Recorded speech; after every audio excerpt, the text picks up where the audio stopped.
welcome to tonight's educational webinar. The topic tonight is going to be the dentist's role in snoring and sleep apnea.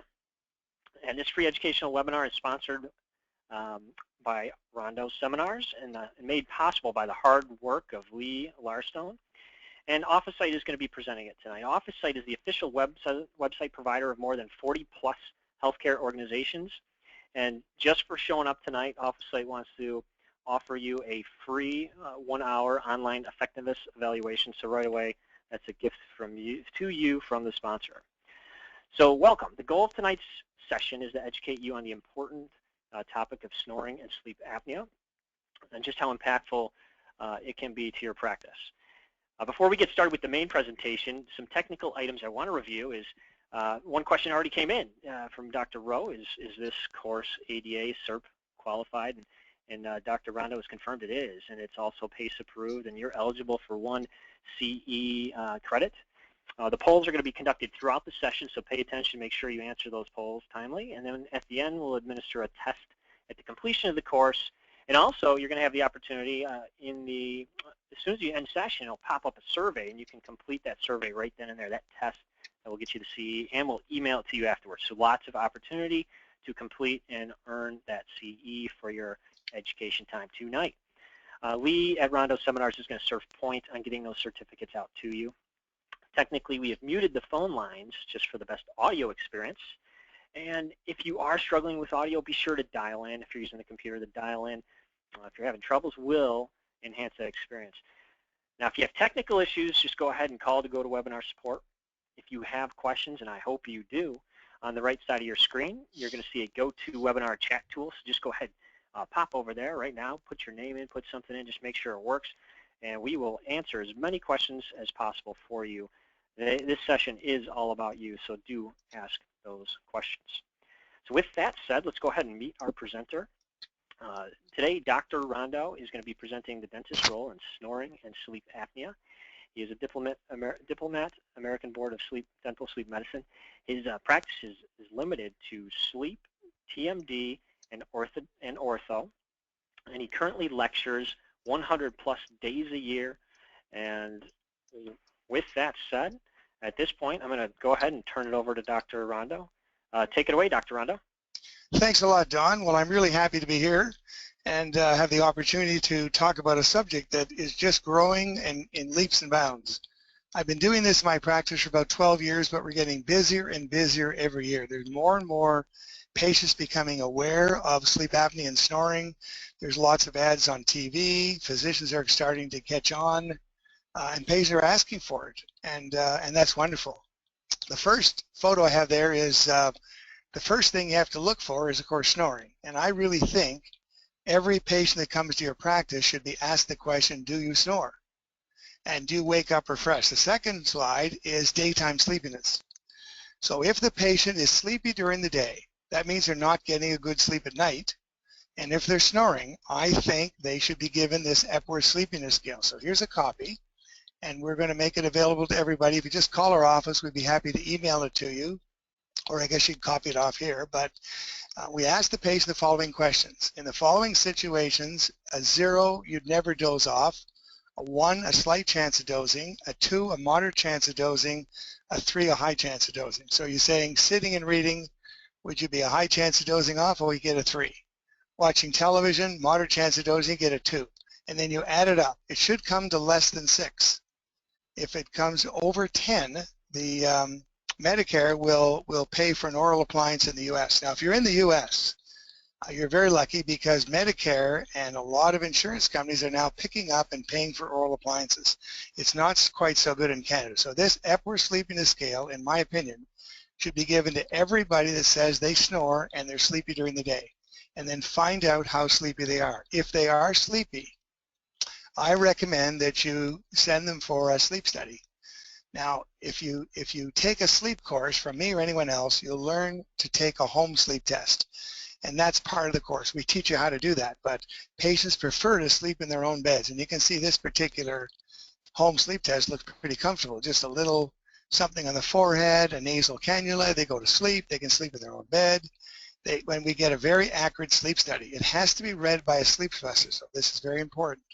A dentist cannot read a sleep study, even though we know how. That has to go to a sleep specialist and be diagnosed, because sleep apnea is a serious medical condition. We're allowed to treat snoring. Now let's say we do a home sleep study and the patient doesn't have sleep apnea and they only snore, then we can go ahead and make a snoring appliance and we don't need another sleep study. However, if they have sleep apnea, we have to put the appliance in, and then we have to make sure that the appliance is working by doing another home sleep test. So anyway, these home sleep tests are really changing everything about sleep, and there's even physicians in the U.S. charging patients for these home sleep tests, and then if the patient has a mild or moderate case, referring to a dentist. So it's really catching on.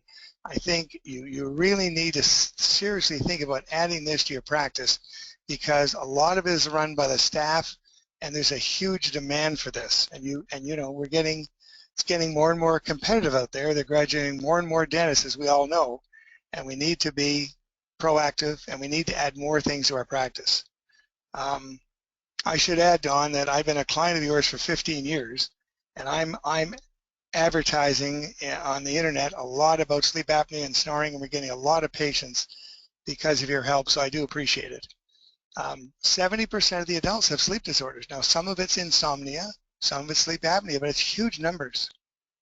So when he's snoring, as we see in the photo, she's got insomnia, and she's not impressed. Higher divorce rate with sleep apnea. Sleeping in separate bedrooms. Always ask for their separate bedrooms. I met a couple this week that I think the first week they were married, they moved to a separate bedroom, and they haven't been together since, and it's been like 20 years.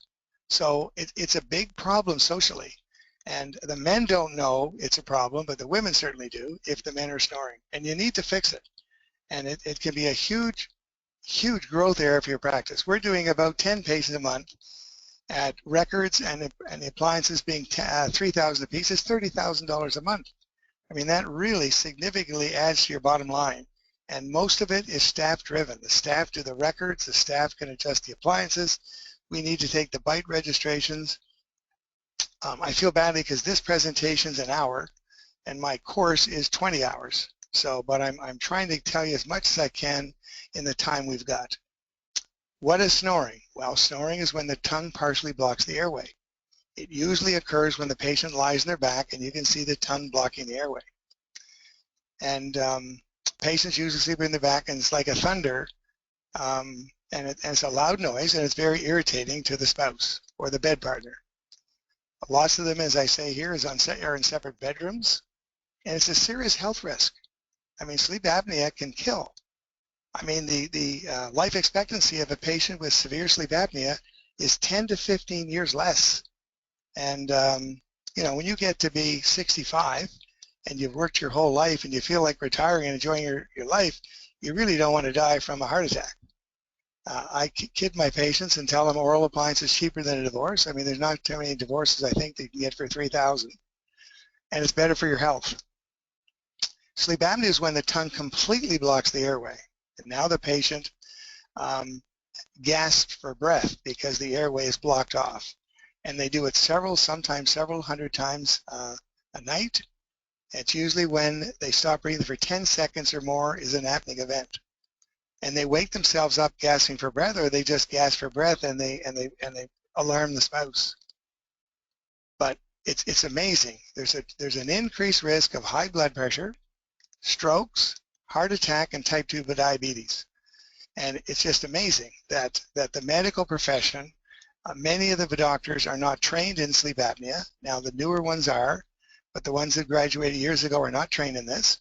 And of course, in dental school, we received no training in this. I don't know of any dental school in North America or anywhere I've lectured that teaches about snoring and sleep apnea.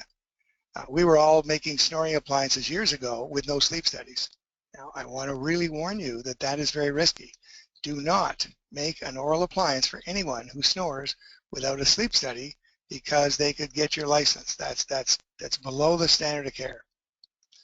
So what does it cause? Well, look, marriage problems. Look at the poor sleep. Look at workplace accidents. There's more accidents caused by sleep apnea than by drunk drivers. It's a huge problem. I just saw on TV the other night where the air traffic controllers are falling asleep in the terminal at the air traffic control towers, and planes are landing when these guys are asleep. So now they've just passed a law. There has to be 2 of them in the air traffic controller, so that hopefully if one falls asleep, the other will be awake. Heart attacks, huge numbers, depression, headaches, all these problems, all these medical problems coming from sleep apnea, and 85% of the people that have sleep apnea are undiagnosed. Now this is where I got serious about this 10 years ago. And the American Academy of Sleep Medicine, which are the physicians, stated in 2006 that oral appliances are recommended first-line option for patients with mild or moderate sleep apnea. And most of the patients are mild to moderate. I will go through and tell you what mild to moderate is and the definition in a little while. So what are the causes and diagnosis? The diagnosis must be made with either a home sleep study, and the one I use is called the Airway, but there's other home sleep studies out there that are available, or the hospital or sleep clinic study, which is called a polysomnogram or PSG. So a patient either has to have a PSG or a home sleep study prior to the fabrication of an oral appliance, period. The treatment is oral appliances. CPAP, which many of you know, is that hose over the nose, where they put a hose over your nose and blow air up your nose all night under pressure and down into the lungs, or surgery. Now, all my patients that I talk to would rather have oral appliances than either of the other 2 options. Obviously, in a course, you have to learn details of those other 2 options because you need to be able to talk to physicians and ear, nose, and throat specialists intelligently. Now, that's a hospital sleep study. Now, that's a PSG. They hook you up to 16 electrodes all over your face, all over your neck, all over your legs, everywhere. And now actually that patient's wearing a CPAP device. So actually they don't start you off with a CPAP device. But you can see where that's not the most comfortable way to take a sleep, and they're in a different bed and you're on your back, and it's unbelievable. I mean, if you're going to get into this seriously, I recommend all of you go for a sleep study in a hospital sleep clinic or private sleep clinic just to experience what those patients go through, and also to maybe diagnose and see if you have sleep apnea. So there's the home sleep study, which is much more comfortable for the patient, and that must be read by a sleep specialist, as I mentioned. Now there's a patient wearing an oral appliance. I mean, that's pretty small and pretty comfortable and looks pretty happy, and they just gently move the lower jaw forward and open up the airway. I mean, it's very, very nice. So that's a SOMNODENT appliance. That's one of the most popular ones in the world, and it's relatively small and comfortable. We like to leave the front part open so they can breathe through their mouth if they get a cold, and it's adjusted at the side. The new one that I like, and most of my patients get now, is called the Narvel appliance. This is made by ResMed, who makes all the CPAP equipment. Realizing that many patients can't wear CPAP, they got into the oral appliance business and bought this company in France and about 3 years ago. I've been using this appliance for about 3 years, and I just love it. They have straps at the side that you can change to move the jaw gently 1 millimeter increments forward. That's the alternative, and quite frankly, half my patients come because they can't wear the CPAP. Half my patients come because they snore, and their spouse is saying, or bed partner is saying, get in there and get an appliance. So you need, if you're going to market, you need to market to both groups. You need to market to the people that don't like CPAP. You need to market to the people that snore.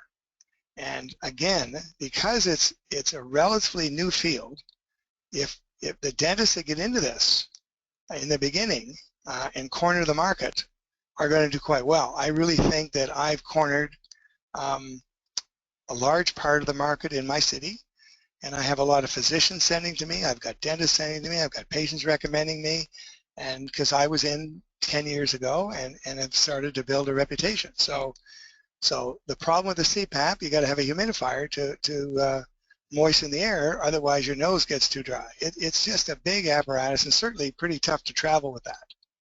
But someone his size needs that CPAP. That's saving his life. Okay, that's saving his life. And so you can never run down CPAP. And I tell a patient, if you're happy with your CPAP, I'm not going to talk to you about an oral appliance. I do have several patients, though, on CPAP and the oral appliance. So it's a huge number. 52% of North Americans over the age of 40 snore. I mean, that's huge numbers. And I think 1 out of 5 has sleep apnea, and 85% don't know they have it. 85% of the population don't know they have it. And physicians are just learning about this, and dentists are just learning about this, and the public's just learning about this. This is a wide open field. This is, I mean, I know many dentists have just gone exclusively sleep apnea. I kind of still like doing ortho, and I still like doing TMD, and I still like doing sleep. I like all three, and I think the dentist of the future is going to have to know, obviously, if you're going to do sleep apnea, you really have to know about a little bit about the TMJ, because you don't want to make the TMJ worse when you start advancing that mandible. So there's the Somnident appliance. It has a little screw at the side, and you turn that screw, and if you turn it 4 times, you move the mandible forward 1 millimeter. And those wings prevent the jaw from falling back. So you've got those wings, and sometimes the patient, the mouth breather, we put elastics on the appliance to keep him from opening too wide. And there you can see there's the wing, and you can see that now the jaw can't go back because that dorsal fin hits the top part and holds the jaw forward, because that's the name of the game with any oral appliance. As comfortable as possible, keep the jaw forward at all times. Don't let it fall back. Keep the tongue forward, keep the airway open. You can also wear an oral appliance if you have an upper denture, as long as you have teeth on the lower. So you have to have you can have no teeth on the upper, but you have to have teeth on the lower, or you can't wear an oral appliance. But that's my favorite. That's the Narval. It's unbreakable. And ResMed is the company that makes the CPAP devices that now came up with Narval. I told you about that a minute ago. But this is so comfortable, and my patients love it. It's made of hard nylon, and you can't break it. I've only had 2 broken by 2 dogs who's chewed them. Otherwise, no breakage. And that's really nice, because if you put an appliance in and it breaks, the patient's going to be upset. So here's what I think you should do. Okay, starting Monday morning or beginning of the week, a dentist should screen for sleep apnea. I think you should give everybody a TMJ health questionnaire form, and everybody an Epworth sleepiness scale who snores and who is sleepy during the day. So there's the Epworth sleepiness scale, and you can get a copy online, or you can just call our office and we'd be happy to email you one, or you can just copy it off here. Now there's the TMJ health questionnaire form, and that's obviously something I think every dentist should screen for pre-existing temporomandibular joint problems. You'd like to know when that patient arrives in your office if they have any problems. And you can see on the left-hand side, do you have headaches? Yes or no. Do you have migraines? Yes or no. So if they answer yes to all those questions, you know they got a problem. If they answer no to all those questions, they probably don't have a temporomandibular joint problem. But on the lower left-hand side, it says, do you snore at night? Yes or no. On the lower right-hand side, it says, have you been diagnosed with sleep apnea? Yes or no. Have you had a sleep study done at a sleep clinic? Yes or no. So everybody, I think, should get that TMJ health questionnaire form. And then everybody that says they snore, I think, should be given the Epworth sleepiness scale. And then everybody that scores high on the Epworth sleepiness scale, I think, should be sent for a sleep study. If you do that, you're going to be doing a service for your patients. Now let's say you don't want to get into this. You just want to be a good diagnostician. Well then Google snoring and sleep apnea in your city and find the dentist that does it and send the patient to him. Or you can take my course or some other course and learn how to do it yourself. Now there's a magazine called Sleep Review, and I just wrote an article for them, and you can get it free online. This is a Sleep Review magazine. It's a free magazine. Now it was started out being mostly for sleep physicians, but they're gradually moving into the dental market, and they're trying to get more and more dentists to read it. And so this is the first article they've ever had on the relationship between TMJ and oral appliances. So that's coming out this month. So that's part of the article. Talk about internal derangements and external derangements and extracapsular problems and And anyway, so you can get that article online. What are the causes of snoring? Large uvula, you have to do an oral examination. If the patient's got a large uvula, which can be inflamed due to smoking, have a large tongue, low soft palatal drape, you've got to look in the mouth and see what's going on. And you can see there's a large uvula. And if that palate's low, that's going to block the airway. If the patient's got mandibular tori, that's going to move the tongue back and obstruct the airway possibly. They may have to come off. What about abfractions? You can see the abfractions at the gum line. I mean, look for that. You know that that's due to occlusal trauma, and that could be due to bruxism at night. So if the patient's bruxing at night, it's usually due to obstructive sleep apnea. What about a big tongue? You got a great big tongue like that, and look at the back of the throat, there's no opening. So that would be a difficult case. You've got a really large tongue. I can put tongue depressors on my appliance to push the tongue down. There's all kinds of different designs. Obviously, I've only got an hour tonight to talk to you about this, but on the appliance, we can put tongue depressor to push that tongue down. There's a patient that I failed with an oral appliance. She insisted I make her one because her friend had one that worked, but she was overweight, and that's the size of her airway, and that's pushing her tongue down. So without pushing her tongue down, there's no airway. So that's that. She was overweight and big tongue, and that was a failure of mine about 9 years ago. That's what you'd love to see. That's a really big airway, but you don't often see that. Look for the size of the tongue. Sometimes if the tongue is that big and the patient's overweight, might not be a good candidate for an oral appliance. Scallop tongue. I would say 90% of patients that I see with the scallop tongue have obstructive sleep apnea. That means that the tongue is too big for the mouth or the mouth is too small for the tongue. And sometimes we have to make the arches wider with ortho in order to solve the problem. What about tonsils? Boy, this is the big problem for children. There's a patient with huge tonsils. We call them grade 4 tonsils when the tonsils touch the uvula. And that patient is going to have major, major problems. She's going to be snoring. She may have attentional deficit disorder. She may be aggressive in school. It affects the growth hormones. There's no growth hormone secreted when you have sleep apnea. All kinds of problems. I'm not talking about children tonight, but we do get into that quite extensively. The biggest thing you find with children is expand the upper arch and get the tonsils out. Just remember those two things for children who snore and may be stopping breathing or may have attention deficit disorder. Get the tonsils removed and expand the upper arch. Sleep apnea is very common in patients with underdeveloped lower jaws, like this patient. You can see her lower jaw is too far back. Now, oral surgeons will surgically advance the maxilla and surgically advance the mandible to solve the problem. It's called a maxillo-mandibular advancement. Major surgery. Moving the tongue forward opens the hypopharyngeal airway. Wow. And here's a patient that had it done. And I think if you look at the patient on the right, you can see that they moved the maxilla and the mandible forward and gave him a chin too. They gave him an artificial chin. He looks better and it's a high success rate. But boy, it's pretty major surgery to surgically advance the maxilla and the mandible. So you can see in this picture, the patient has a slight overjet and a deep overbite. And look at the size of the airway with that little arrow. It's a small airway. And then you see now the mandible's advanced, and you can see now the patient a little bit protrusive. And you can see the airway opened up substantially. And that's how it works. That's how the oral appliance works. Move the jaw forward, open the airway. Mechanically opening the airway. So here's a patient I treated without surgery.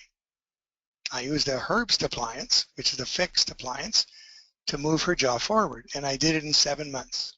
So in 7 months, I moved her from the left photo to the right photo. Early orthodontic treatment prevents sleep apnea, and that's kind of neat because some of you have taken my orthodontic courses, and you know that if you treat the patient early, you can prevent some of these problems. Now here's an appliance called a tandem appliance, which Dr. Klempner, an orthodontist, taught me about 11 years ago. And this actually moves the maxilla forward.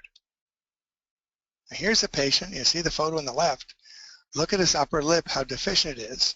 And then the photo on the right, look at his upper lip, how much has changed. I mean, it's unbelievable. I did him at 5 years old. It took about 9 months. I moved his whole maxilla forward.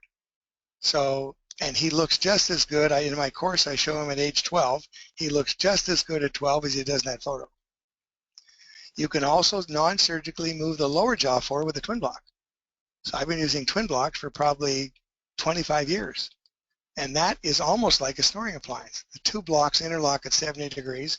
The patient wears those two blocks for 7 months and brings the jaw permanently forward. It's unbelievable.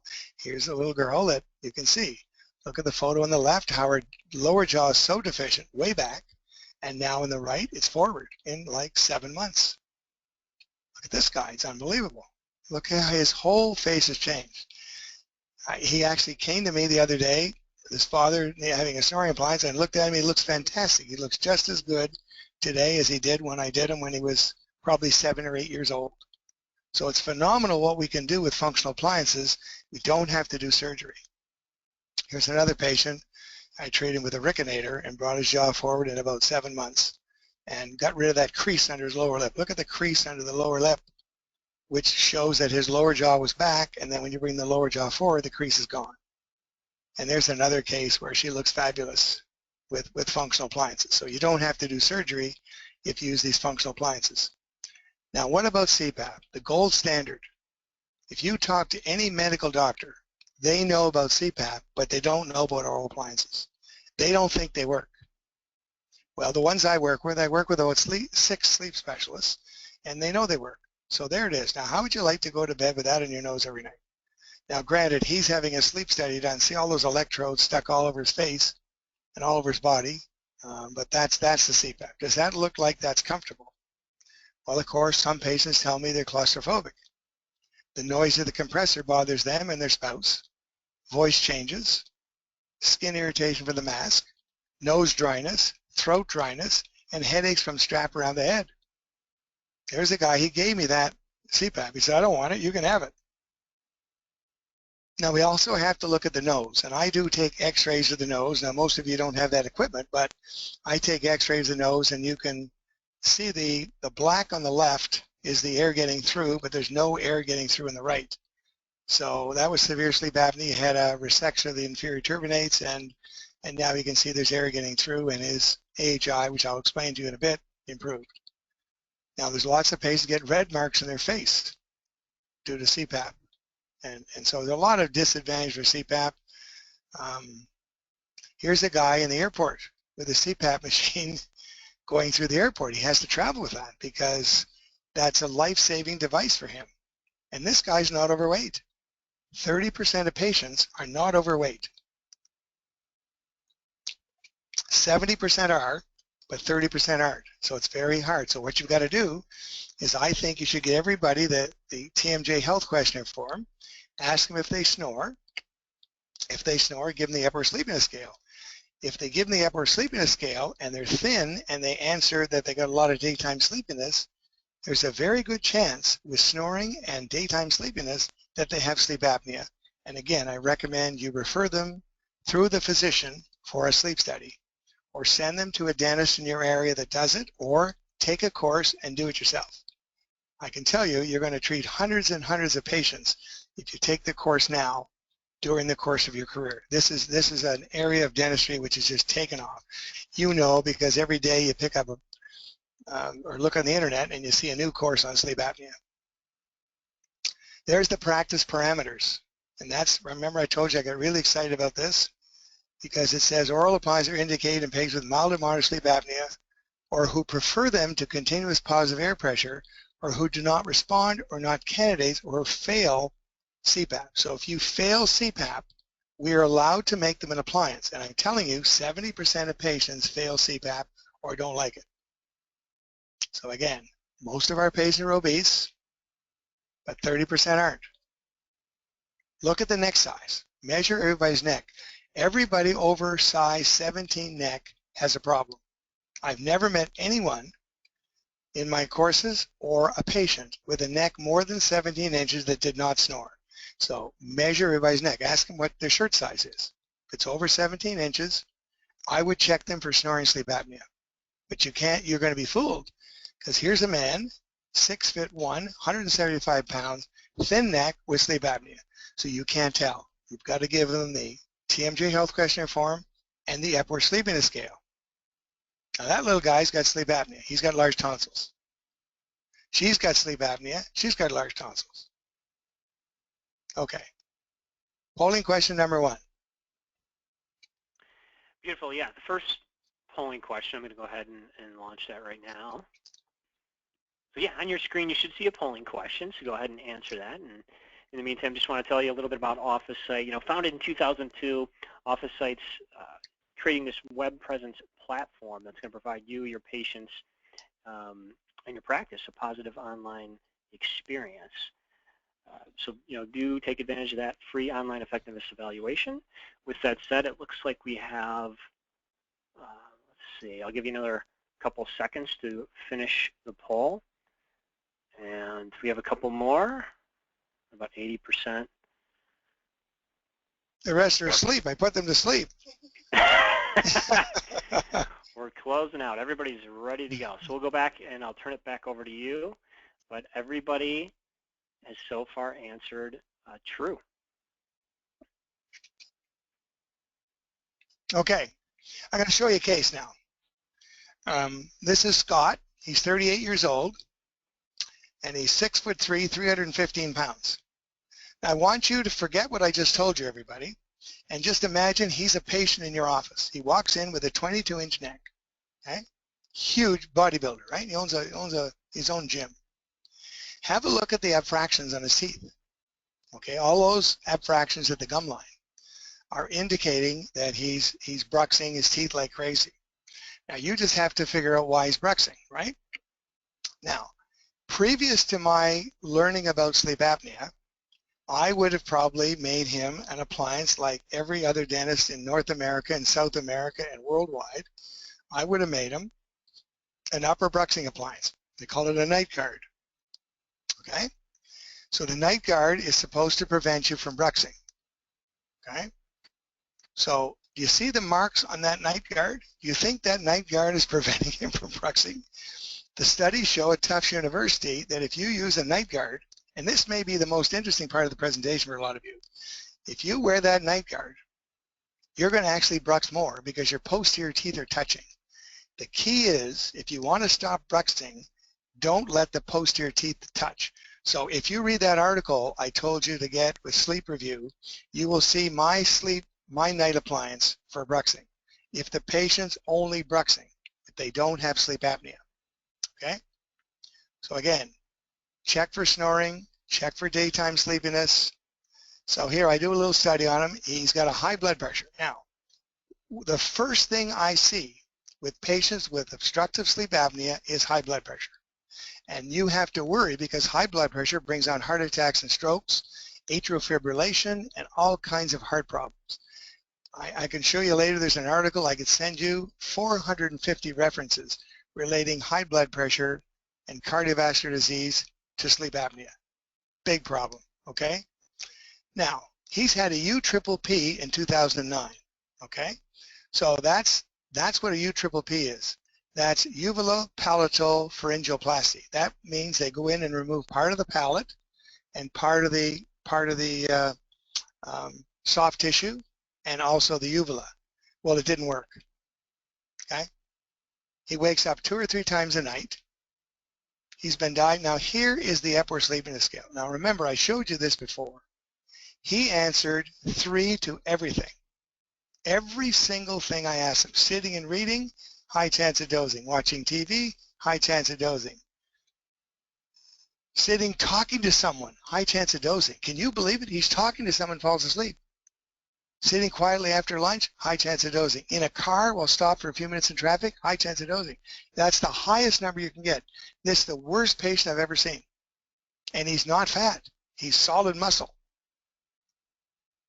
But I give him all these forms to fill out. Frequent heavy snoring bothers other people, 10 out of 10. He's been told he stops breathing when sleeping. Nighttime choking spells. Gasping for breath when waking up. Snoring bothers other people. Stopping breathing during sleep every night. Falls asleep driving. I mean, this guy's in bad shape. His family history of heart disease and high blood pressure. He told me he thought he was going to die. He told me I thought I was going to die, and he can't wear CPAP. Now this is unbelievable. This heart attack risk factor. Look, standard would be 1. If you're overweight, you got a 7% higher chance of getting a heart attack. Hypertension 7.8, smoking 11, obstructive sleep apnea 23% higher chance of having a heart attack. I mean, that's huge. I have cardiologists now sending patients to me. I got a cardiologist sending his son to me now. As soon as I fix his son, I'm going to fix the cardiologist because he wears a CPAP. He doesn't believe in oral appliances, but he's sending me a lot of it. He sends me about a patient every 2 weeks. Now there's the article I told you about sleep apnea, cardiovascular disease. If you go on our website, rondoseminars.com, and you ask us, we would be happy to send you that article. But that article relates cardiovascular disease to sleep apnea. Here's another one that's unbelievable, that 91%, 51 out of 56 patients who had a stroke had sleep apnea. So 51 out of 56 patients who had a stroke had sleep apnea. That's huge. So you understand, if you prevent the sleep apnea, you're going to prevent the strokes. If you prevent the sleep apnea, solve the sleep apnea, you're going to prevent cardiovascular disease. I mean, you went into dentistry to help people. Well, guess what? Fixing teeth helps people. Taking out abscess teeth helps people, but you're saving lives here. You're preventing heart attacks, strokes, diabetes, Alzheimer's, dementia, cancer, 5 times greater chance of cancer with sleep apnea patients. It's unbelievable. So again, sleep apnea, the tongue completely blocks the airway. So here's the deal. Here's how you diagnose apnea.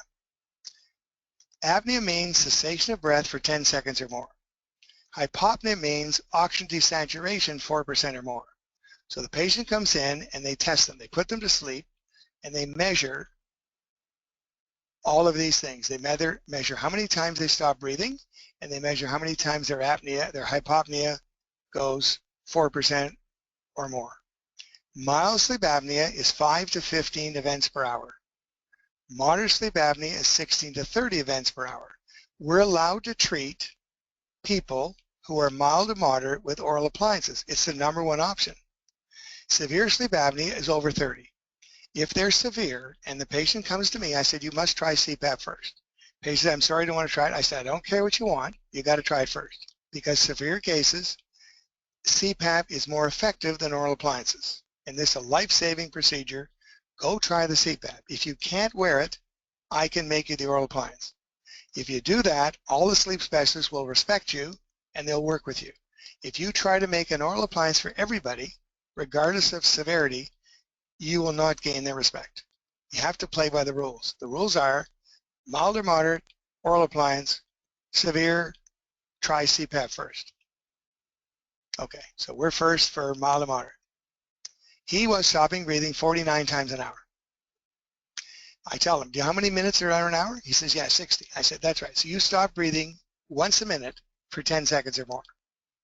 Sometimes they stop breathing for 40 seconds, sometimes 50 seconds. The longest I've ever seen is 2 minutes.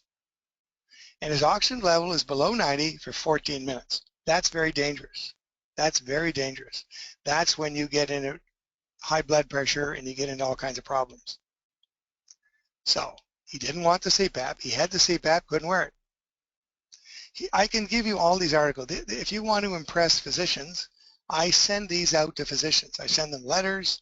I send them referral forms. I do all kinds of things. I mean, I have a real good marketing plan in my office. We attract a lot of new patients every month. We have about 5 new patients a day, but that's oral appliances, TMD, and ortho. But we have a nice practice going and nice referral practice.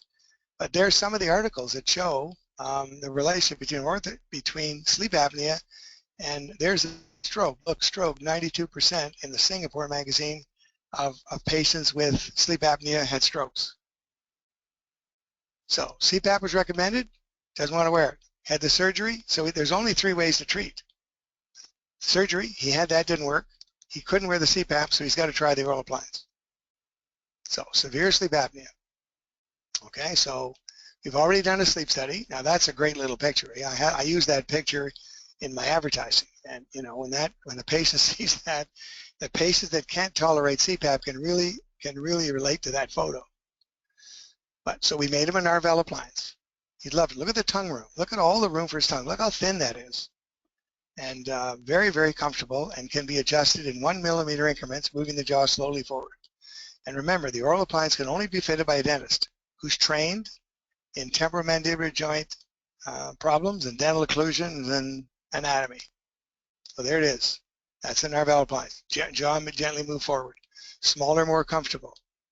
Okay, so he wore it. And look, his Epworth score went from 24 to 2. He told me that he thought I saved his life because he was so worried with his family having all those cardiovascular problems that he figured he was on that road because he was so tired all the time he couldn't function. Now those are letters we send to sleep specialists and medical doctors and insurance companies, and at my course Nearman Practice Management comes and they show you how to send those letters out.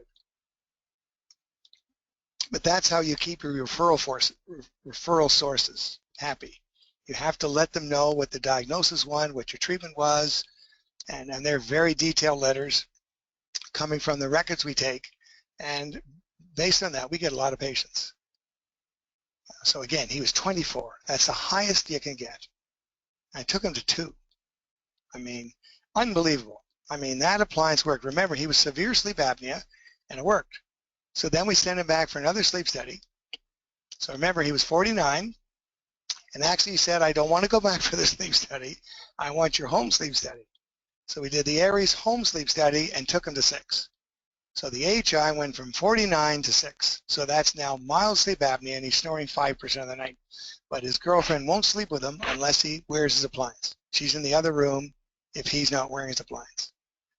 He's a happy guy, okay? Now even Gordon Christensen thinks that in 2014, 2 years ago, he said in Las Vegas, should you get involved in treating a snoring sleep apnea? And I think you should. I think it's an area that's wide open, and there's not too many dentists doing it because of the fact that dentists are not trained in dental school how to do it. And so I think it's really something you should think about getting into. If I can help you, I'd love to. So remember, if that guy comes to you, now this is very interesting. If that guy comes to you and you don't think about snoring and sleep apnea, this is amazing. And you put that night appliance in for this guy. You put that flat plane splint in for him because he's bruxing and his occlusal problems. If you put that splint in, that patient, here's what the literature says. In 1995, they made 3 million of these flat plane splints. And I know all of you are making these. I know you are because it's the only one you learned in dental school. It's the only one taught in dental school all over the world. And I made lots of them until I learned that they're not good for bruxism, and they're not good for TMJ, and they're not good for sleep apnea. They basically move the lower jaw back. And you know that we need to move the lower jaw forward and not back. That's the key. If you don't believe me, measure the overjet when the patient bites in centric, and then put in your flat plane night guard or splint and see where their overjet is. It's always more. And here is, I had to read 235 articles to get my diplomat in sleep. Now I have a course on that if you want to earn your diplomat in sleep. It's called my mini residency. I'm not going to go into that tonight because it's a beginning course, but one of the 235 articles I read by Gilles Levy, who's one of the world's leading experts in bruxism, said the AHI was increased more than 50% in 5 out of 10 patients who wore that flat plane splint. So if you want to kill your patient faster, put them in a flat plane splint because you're causing the AHI to be 50% worse. And the other really neat thing is snoring was increased 40% more with a flat plane splint. And I had a guy come in the other day and his wife was snoring. And I said, tell me, did she recently have a flat plane splint made? And he said, yes. Is she snoring more? He said, yes. I said, that's what the research says too. So he said, I guess I better bring her to see you. I said, yes, you better. So this is unbelievable. Dr. Rondo? Yes. Could you define AHI? Some of the audience members are curious. Okay, let's go back. It's called the Apnea Hypopnea Index. I guess I went through that too quickly. Sorry, I got to find that back here. I guess I could have done a different way here. Okay, apnea means cessation of breath for 10 seconds or more. Hypopnea means the oxygen saturation is 4% or more. Okay? So, when you go for a sleep study, they measure this. The sleep study measures how many times you stop breathing for 10 seconds or more, or how many times the oxygen level goes 4% or more down. Desaturation of oxygen. And so at the end of the sleep study, they send you a report. So a dentist does not have to know how to read the report. They just have to get the report from the sleep specialist. And if the patient's stopping breathing 5 to 15 times per hour, it's called mild obstructive sleep apnea. If the patient's stopping breathing 16 to 30 times per hour, it's called moderate sleep apnea. If the patient's stopping breathing more than 30 times an hour, it's severe sleep apnea. So I hope that clears it up for you. Okay, now I gotta do this because I'm using Lee's computer and I'm not familiar with this one as much as I am my own. Okay. So the moral of the story is it's not advisable to use a maxillary flat plane occlusal splint in patients who snore or have sleep apnea. International Journal of Prosthodontics. So this, I think, is really important. If this is the only thing you learned tonight, I'd be happy. If you have a patient who comes in and you see they're bruxing, they're grinding down their teeth, okay, what would you do? I would recommend you give them the TMJ health questionnaire form and see if they're snoring. Give them the Epworth sleepiness scale and see if they're tired during the day. If they're tired during the day and their number is over 10, I would send them for a sleep study before I made them the flat plane splint. Because if you make them the flat plane splint and you make them worse, their snoring is going to get worse and their sleep apnea is going to get worse and they're going to grind through their splint anyway, so you're not stopping their bruxing. It's just what you should do. So I find that this article should be in all the dental journals because everybody's making those splints and most of the time we're making them for the wrong reasons. So that flat plane maxillary splint is bad for bruxism because you grind right through it. It doesn't help TMJ cases. If the patient's clicking, you could cause the patient's jaw to lock, so that's bad. And they certainly make 50% of the snoring, 40% of the patients snore more, and 50% of the patients' HI gets worse. So it's just not a good splint. And it's amazing that that's the one that's used all over the world and taught in every dental school I've ever been in contact with. That's what I like to use for my TMJ cases. For my patients that click, I like to use a repositioning splint, which is indexed, it's not flat, and the jaw comes forward and you hold it in that position. That will fix your TMJ cases and won't make them worse. And patients will not lock on this splint, but on that splint, a patient who's clicking can lock. And I've had that happen lots of times when other dentists have put them in. And now I have to try and unlock that patient. It's very difficult. They're my toughest patients. Polling question number 2.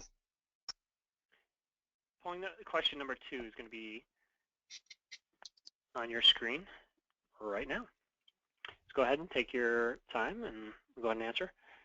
And Dr. Rondo, how much more time did you want to spend before we move to the question and answer? I'm probably halfway through, but I guess, if they would rather have questions, I'd be happy to answer the questions. If they would like to see more, I'd be happy to show more. I guess I got too much material tonight, or I'm talking too slowly, which nobody usually accused me of. No, it's fantastic. No, I'd say it's a nice brisk pace. Okay, so perfect. So I'm going to go ahead and close the polls. I'll give everybody 5 more seconds. So I at least give them 45 seconds.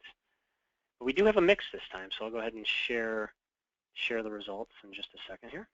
And okay, so we'll go close, and I'll share these results. And if you want to comment on the results, Dr. Rondo? Can you see the results, Dr. Rondo? Okay, it says the home sleep study can be diagnosed by a dentist. And no, a dentist cannot diagnose a home sleep study. Even though we know how to do it, it has to be diagnosed by a sleep specialist. So the answer is false.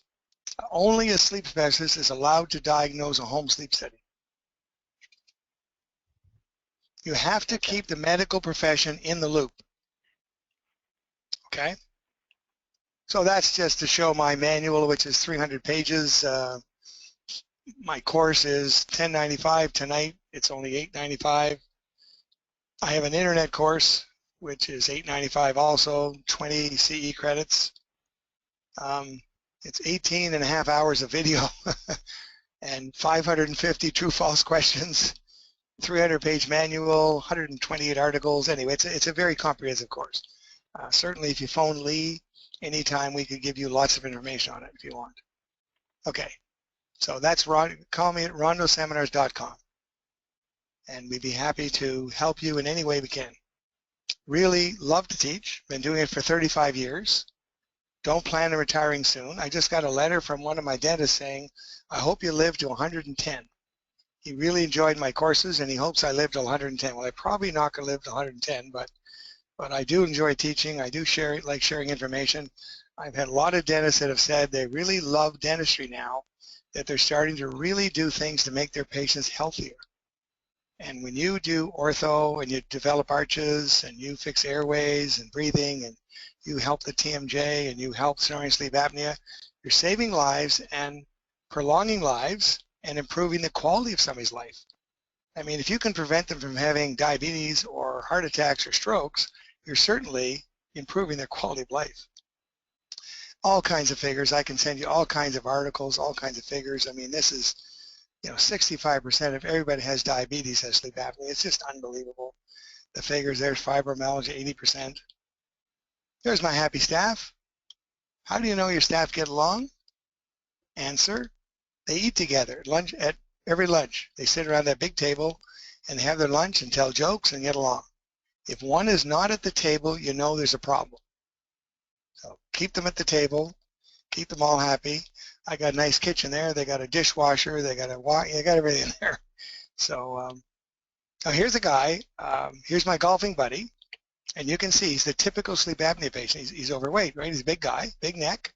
He had throat surgery twice. He had that done twice, and it didn't help. I'm not saying throat surgery never works, but for him it didn't work. He's overweight in the neck, and he's got a big tongue.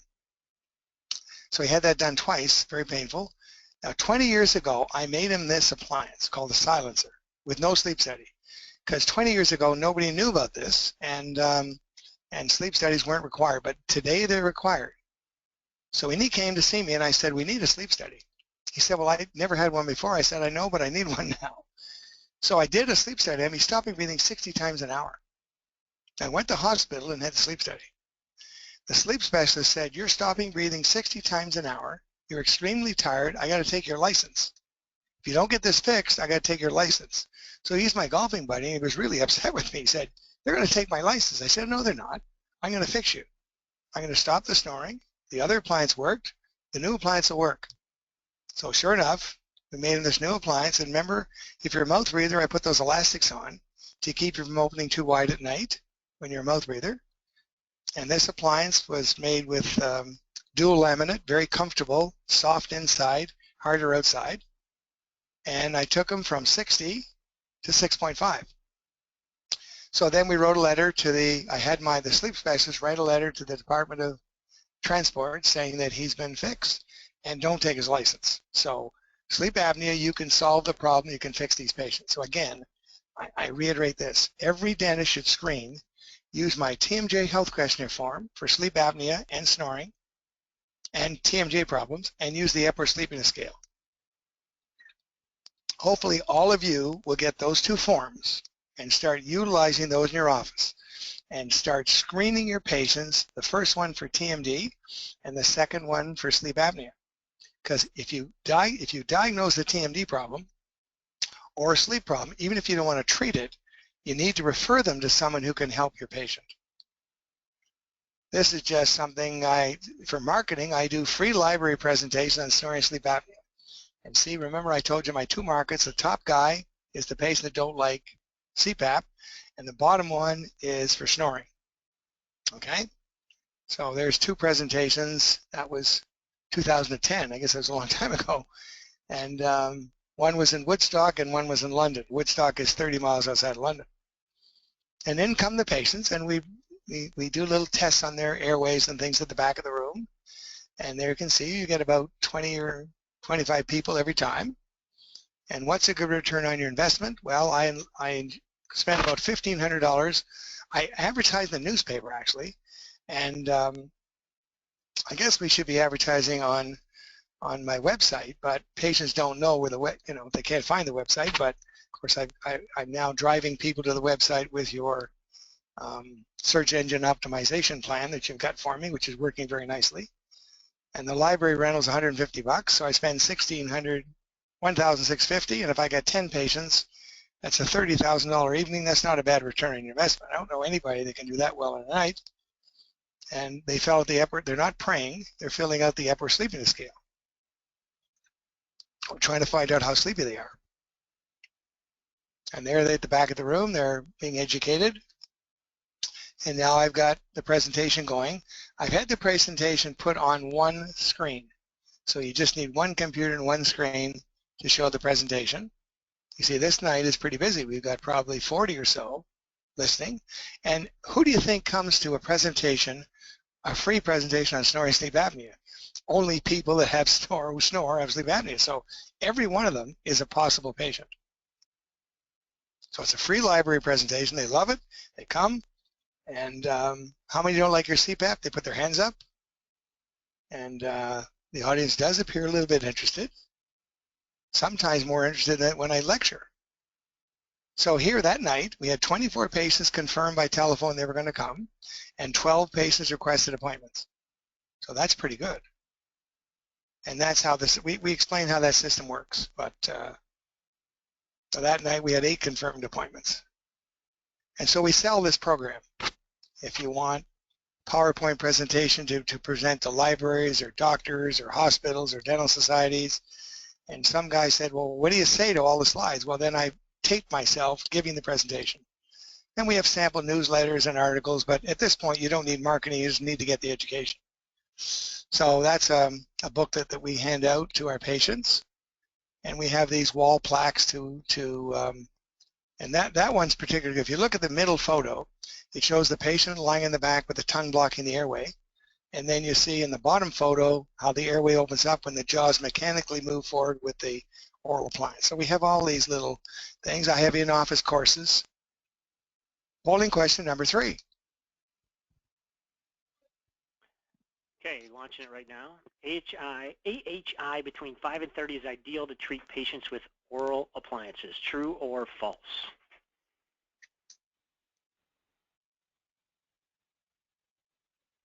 And we're at the top of the hour, so we'll shift pretty quickly to the question and answer session. We'll get you that test that you're looking for so you can get that CE in just a second. So perfect. Okay, we'll do another 5 seconds. It looks like almost everybody has voted. And last one, there we go. I'm going to go ahead and share those results. And any commentary on the results, Dr. Rano? Hopefully you can see them on your screen at this point. I think we have a very bright bunch of dentists tonight because true is 94%. So hopefully I did explain that AHI properly the second time. So I'm glad that person asked about that. So that made it clear, hopefully. So yes, I've got more to show, but let's go to questions because as you say, it's for them, and I'd like to be able to answer their questions. Okay, beautiful. Let me go ahead and bring that up.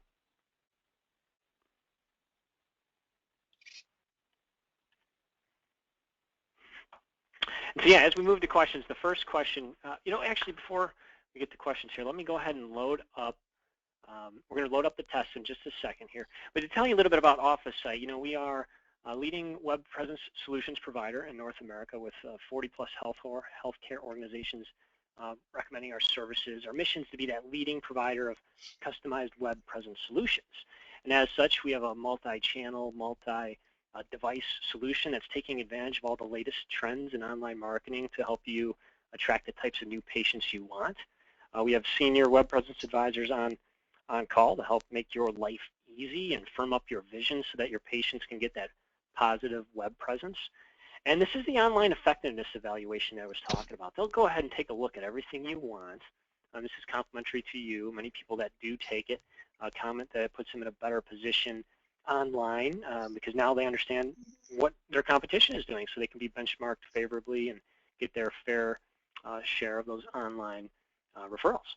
And as Dr. Brock Rondo had that nice offer for you, we're actually, for anybody that does sign up today, in addition to the, or reaches out by virtue of this webinar, just make sure you mention webinar, and the team will offer you 2 months free of website maintenance. And then obviously we already gave you the free online competitive analysis. So that's yours for the taking. So all you have to do is simply email webinar@officesite.com. I know it's late, but what we'll do is we'll reach out and set an appointment for you next week or later for that complimentary session. So at this point, I'm going to go ahead and I'll go ahead and turn it over to Dr. Rondo for the first question. Is from Dr. Costello. He says, Dr. Rondo, what are your opinions on the Micro 2 appliance? Do you have any experience with it? You know, I've got 2 to go in, but it hasn't gone in yet. It does look like a pretty slick appliance. As I say, I was at the last convention in California. I was lecturing, and I saw the booth, and I've taken a price for 2 of them, but I have not put them in yet. They do look like there's a lot of room for tongue room, a lot of tongue room, and so I'm interested to see how it's going to work. I've been mainly using the Narvel, but the Micro 2 does look like an interesting appliance. I think it's, but I don't have any experience with it. I've got 2 ready to go in, but they're not in yet. Next question is from Dr. Shihab. He says, with the repositioning splint, the anterior teeth are free to move. Won't that cause supra-eruption and bite issues? They don't seem to do it. The research says that after age 7, Dr. Woodside at the University of Toronto says those teeth don't over-erupt, and I haven't seen them over-erupt. Now in the lowers, you have a bar contacting the lower incisors. If you were worried about those lower teeth over-erupting, you could put acrylic over the lower incisors. But I found that when the patient has acrylic over the lower incisors, it interferes with their speech a little bit, and they don't like that. So I have a lingual bar, like a gel bar, holding the 2 sides together, and I'm not finding those teeth move a lot. Now my splints are only in for 4 months, and then the patient usually goes to a phase 2, usually orthodontics, or they could go for crown and bridge, or they go for something else. So my splint therapy are usually only 4 to 6 months. So there's really I don't see a lot of tooth movement. Next question is from Dr. Allen. She says, for bruxism patients, do you have any opinion of an NTI appliance? Yes, my bruxing, if I have a patient who just bruxes, say in comes a patient who does not have sleep apnea and they're not snoring. So I can make them a bruxing appliance called the Ferrari. Again, if you look at that article I just wrote for Review Magazine, or Sleep Review Magazine, that comes out online. It's only online, I think. My copy of my appliance is there now, or phone my office or email me, and Lee will send you a photo of it. It's called the Ferrari appliance, and it looks a lot like an NTI, only it's bigger. It only contacts the lower 4 incisors. Now the NTI contacts 2 incisors. This contacts 4 incisors and has a lingual ramp on it to keep the jaw forward. So the key is to prevent bruxing, have only the anterior incisors touch and no posterior contact. No contact with the lower cuspids or bicuspids or molars, and it works like a charm. And I use it all the time for patients who brux, but who don't snore or have sleep apnea. Beautiful. Next question is from Dr. Feldman. He says, tap appliance. I'm assuming you'll know how to answer that.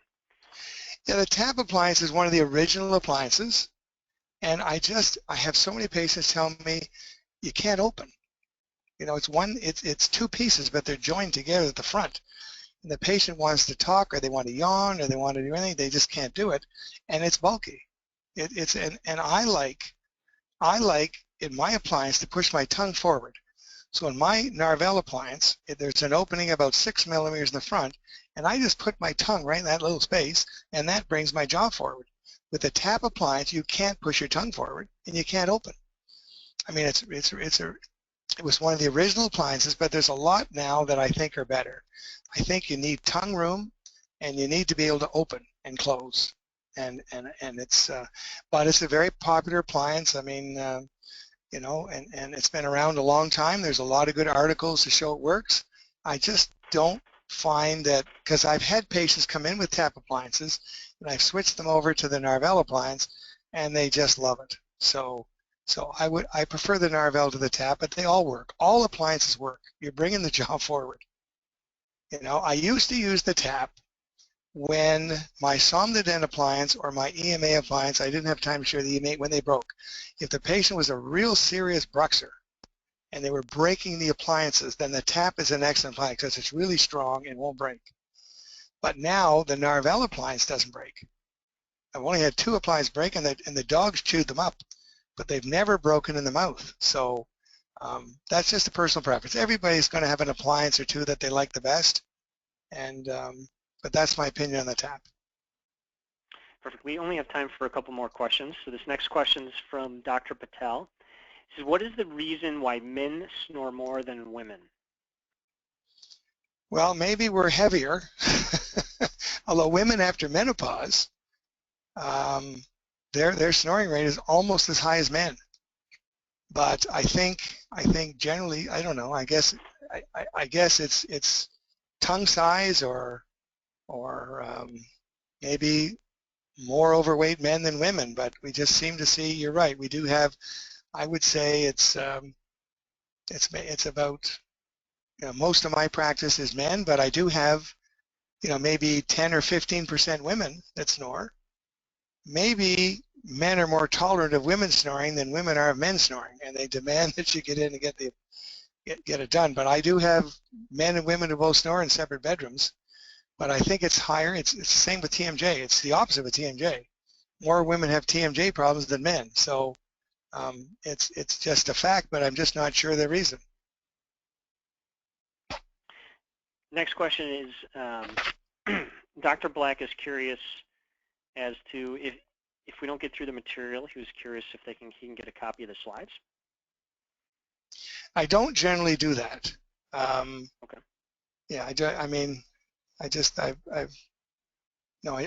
don't give copies of slides, but I certainly the presentation, they can get a copy of that.